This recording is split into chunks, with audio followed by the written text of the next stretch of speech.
So this morning I'm going to talk about Dokusan. Um, in September, at the end of September, I went to the SCBA, not the SCBA, the American Zen Teachers Association Teachers Conference. And I hadn't been to that before. It was a really interesting experience because it's all Zen teachers in America can join it. So it doesn't matter what school that you teach in, you can join the American Zen Teachers Association. So there were people from Rinzai lineages there, from Soto, from the Diamond Sangha, which is Robert Aitken's lay lineage, and from Chinese Zen, from the Dharma heir, Rebecca Lee, of Master Sheng Yin was there. So that's the Dharma drum lineage that is located in Taiwan. So we had people from all over the country, but it was a really small gathering, only about 35 people. And so we were able to have some really good discussions. And one of the presentations that was done there was about teaching methods for koan practice and for shikantaza. So there were 6 teachers that three presented their methods of teaching shikantaza, or just sitting, and that included the silent elimination practice of the Dharma Drum Sangha, and also silent illumination is taught at Shasta Abbey.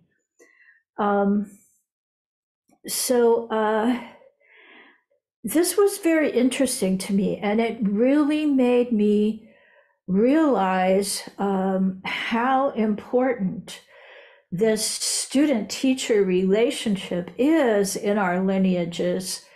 And perhaps we haven't given enough emphasis to the practice of Dokusan. So I felt like my approach to Dokusan needed to be improved. And because for someone who's trained in psychology, as I am, it's a little too easy to lapse into psychological counseling in the Dokusan room, and that is absolutely not what the Dokusan room is for. I've said before that Buddhism is infested with psychologists, and that's still true. So we have to be careful not to psychologize practice, because that approach is just incorrect. So I came back determined to emphasize this practice and its importance to us for furthering meditation practice. So I'll talk a little bit about koan practice first. We don't do koan training in Soto Zen, but we do talk about koans. Dogen Zenji included many koans in his Shobogenzo, and he actually has his own collection of koans. So there are about 5 collections of koans that are traditional for people to work their way through, but everyone starts with mu. So you've all heard the story about someone asked Joshu, does a dog have Buddha nature? And Joshu replied, mu.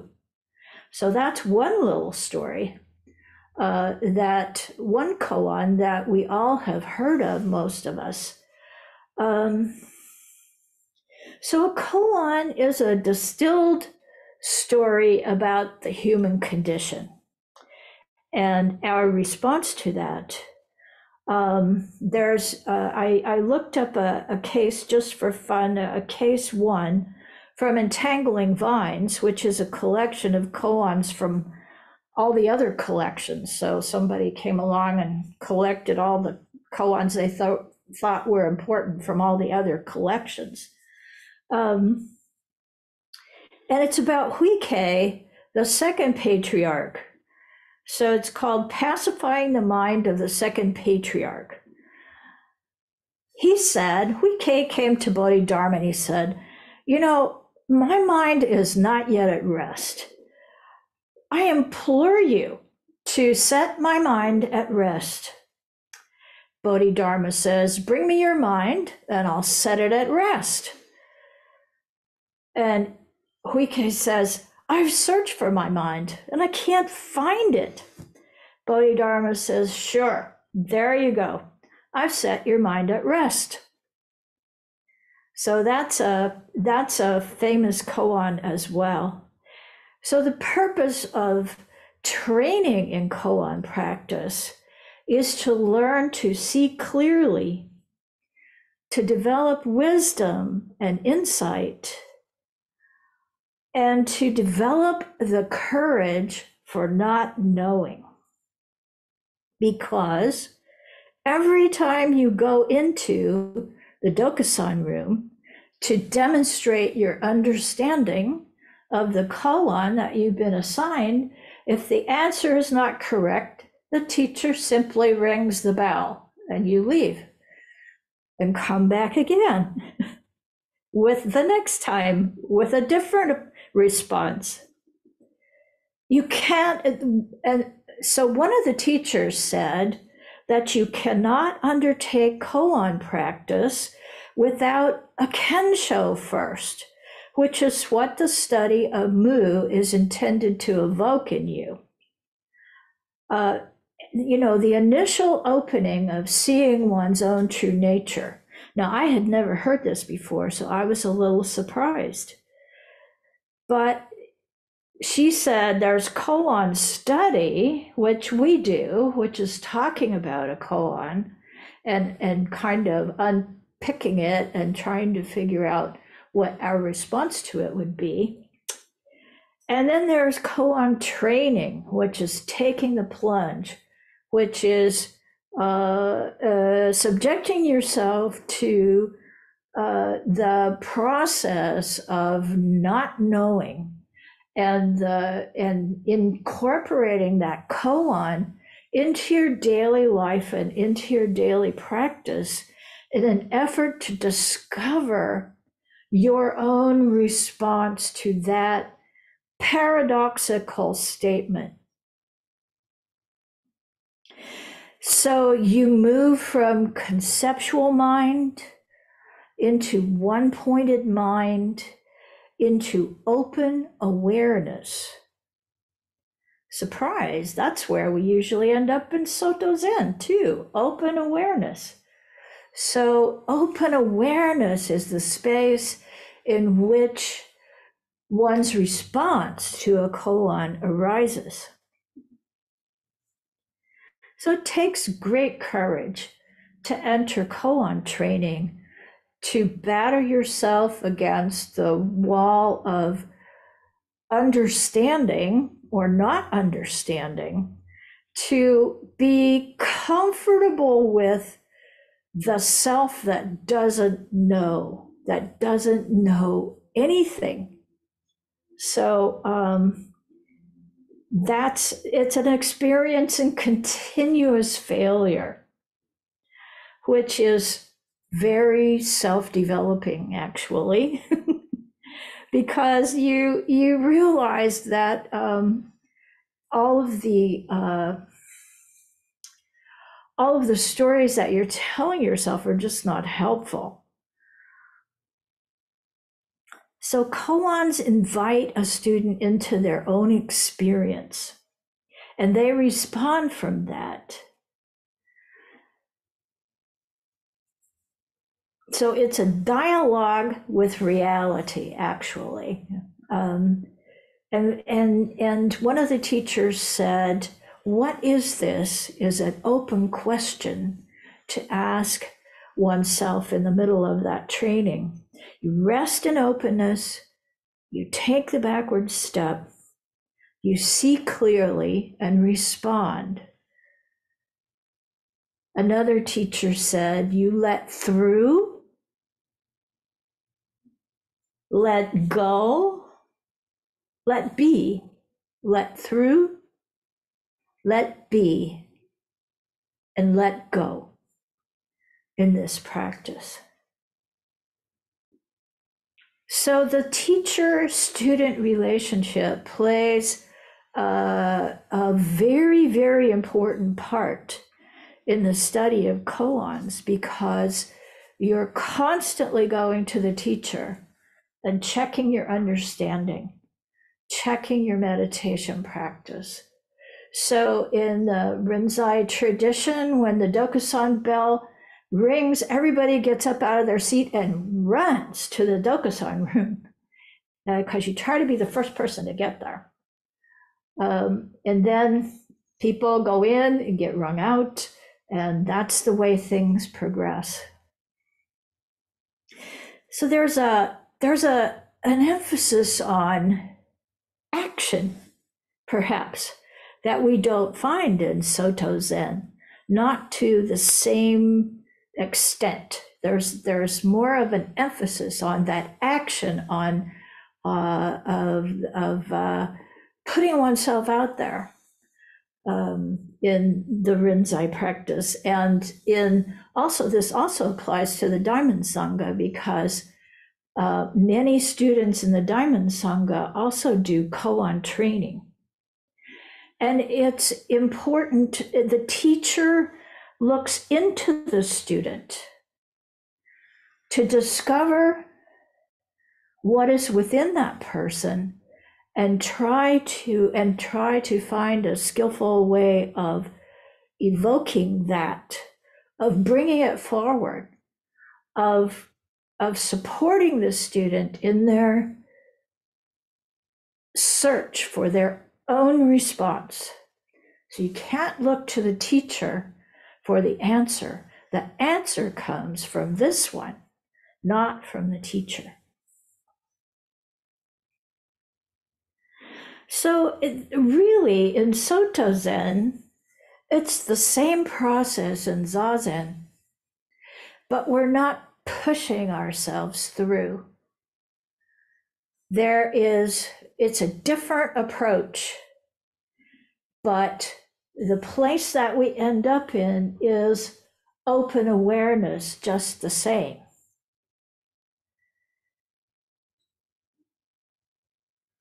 We have perhaps an idea of where we want to go, but we, like that teacher said, we let through, let be, and let go of any ideas that we might have about a goal or a place that we want to get to. It's more of a dawning of realization rather than a push for realization. We open ourselves to awareness, and realization dawns. Realization appears. It's not something that we strive for.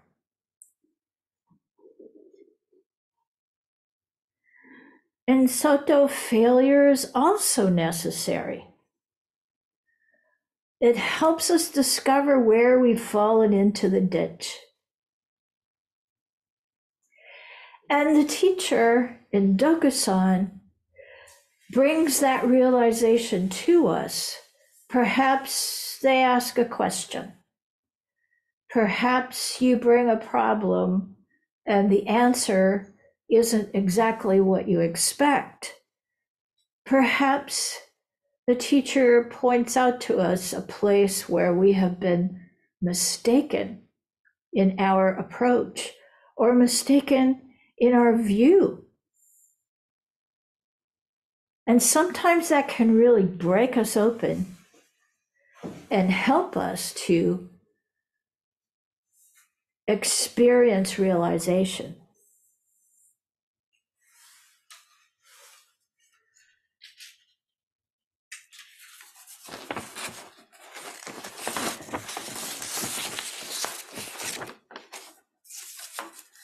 So what we do is rest in openness, take the backward step, see clearly, and respond.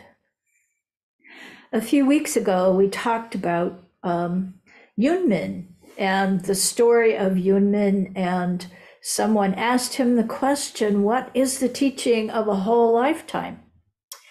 And he said, an appropriate response or an appropriate statement, depending on the translation you're using.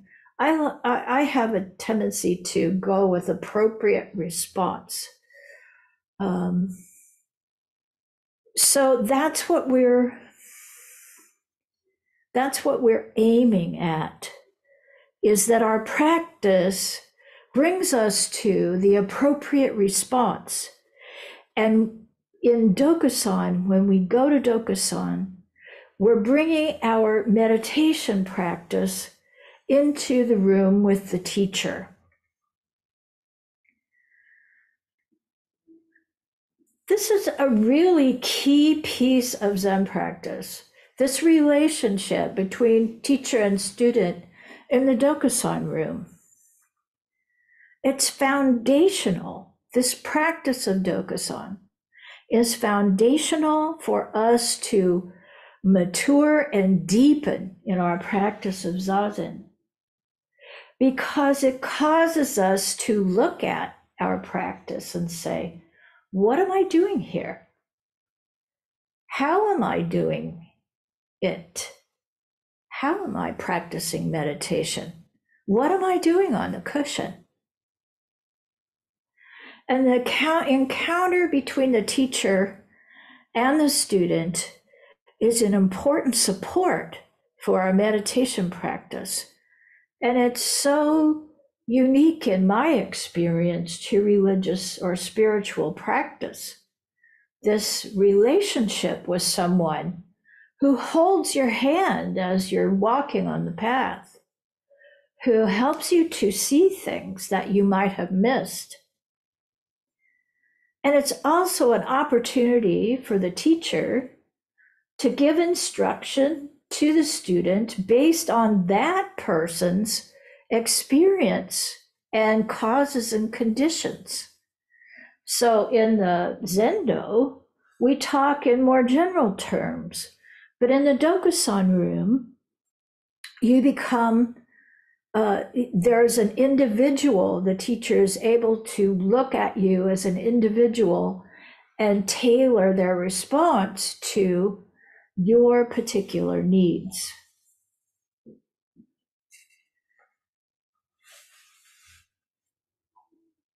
So Dokusan is also about your meditation practice and what you're doing on the cushion, what you're not doing on the cushion, and how you are applying practice in your life.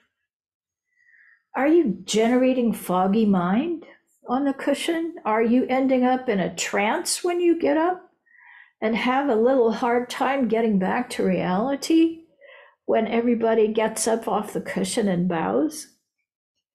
Are you in aversion mode in which your thoughts are your enemy?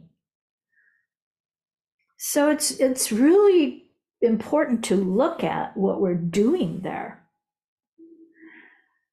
The student may ask questions of the teacher or present their own understanding of a particular sutra, perhaps a book they read about spiritual practice. It's a serious spiritual discussion. It's not about the small self. It's not about self-improvement. Zen has never been about self-improvement. It's not therapy, and it's not a place to find solutions to personal problems, except as they apply to practice. When we're trying to apply to precepts in our personal lives, maybe we have a really crunchy kind of situation at work, and we're trying to figure out how to address it in a in a particular, from the precepts or from the Eightfold Path, which we've been exploring lately.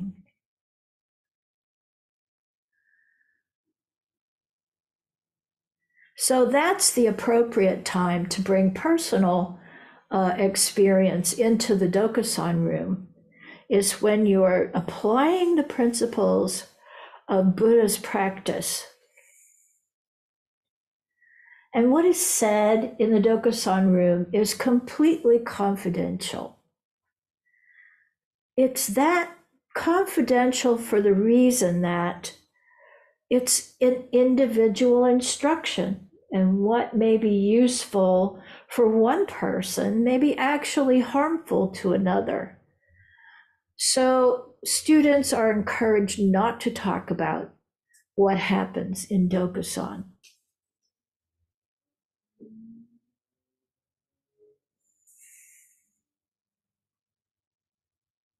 So Dokusan is a place where the student can check their understanding of Zen practice with the teacher to ensure that they are still on the path.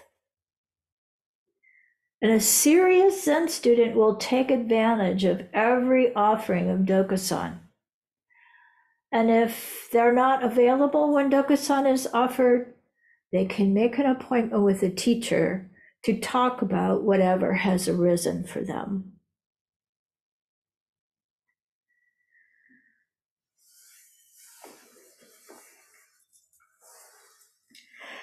So that's what I wanted to say about Dokusan. And perhaps you have some questions or comments about Dokusan.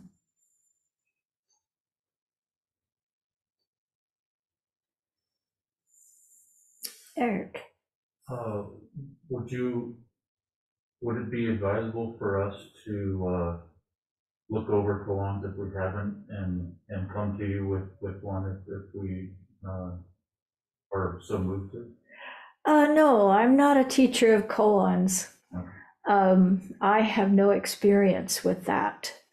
And from what I heard during my conference, it's a very particular practice. And the teachers who teach it have been through the entire series of koans. So I do not have the background to teach koans.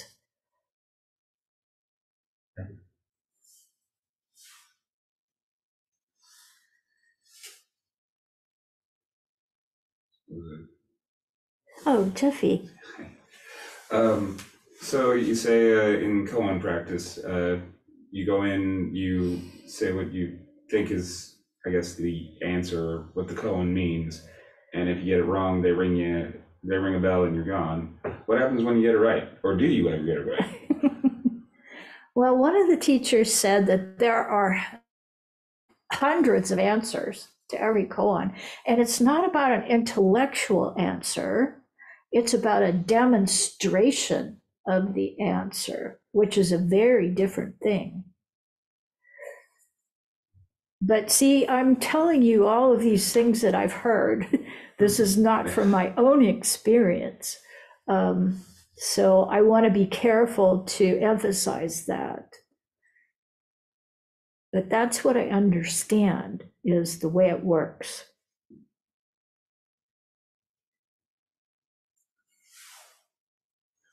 Jikyō-san, a clarification of a point of practice for Dokusan. I think I've been told before that when we get up to make our way to Dokusan, we do not bow to the cushion. And the reason for that is because, as you mentioned, Dokusan is an extension of the Zazen practice. So bowing to the cushion is kind of a statement that we're done with Zazen, we're doing something else now. And by not bowing, we are bringing Zazen with us. And similarly, when we come back, we don't bow again because we've never been out of Zazen. Yes, yes. That is correct understanding. Okay.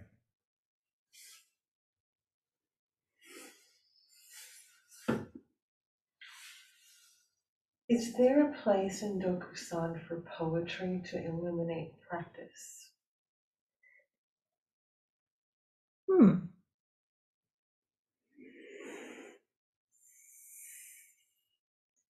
I think so. Because I know that I myself have written poems that expressed a spiritual realization of one kind or another. So if that is something that you want to bring to the teacher and discuss, I think that would be appropriate. So Joan asks, what if you don't have anything in particular you want to discuss in Dokusan? Should you meet with the teacher anyway? Yes, you can just do zazen together for a few minutes. So it's important to make that connection.